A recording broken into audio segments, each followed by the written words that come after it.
কাছে প্রাইভেট করে এসেছি নাকি এইটুকুই বলবি? আরো কিছু বল। আই লাভ ইউ দেখছি বলছে সবাই মিলে, একটু বলে দে। এই আগামী মাসে চুকাই দিতি নাকি তো পারবি? হ্যাঁ কে বললো I love you too? I love you কে বললো? বাহ ভাই বুকে পাটা আছে রে, দেখছো ডাইরেক্ট তোকে আই লাভ ইউ। বাহ আচ্ছা নুনি গো তুই বহুত বলে দিয়েছি, তোর বান্ধবীকে নাকি কিছু বলে দে। কেমন আছো? ভালো। ভালো তো ভাইকে ভাইকে মুচকি হাসি, দেখছো দুঃখের গান শুনে শুনে বাবরি তোকে জাদু একবার দেখে আমাদের বন্ধু গেলা নাই হবে কাবু নাকি দাদা? কারণ ইয়াদের চেহারাই ভাইলে দেখো ভালো করে।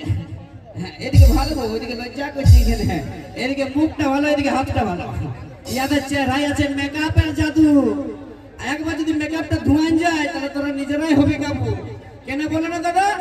ইয়ারা দেখিবে দুয়ারে যখন বেড়াবে না, না যদি মেকআপ লাগাই 6 কিলো মুখটায়, দুয়ার টাকা সুদ্ধা বেড়াবে না খেয়ে। কারণ আমরা যদি মেকআপ নাইও করি না, আর কুড়ির মুড়ায় কলটা হেঁচকা কলটা যদি মুখটা ধুয়ে লিয়া দুয়ারটা এসে নিয়ে এরকম করে দাঁড়াবে না, তো আমাদেরকে লাগবে যেমন শাহরুখ খান।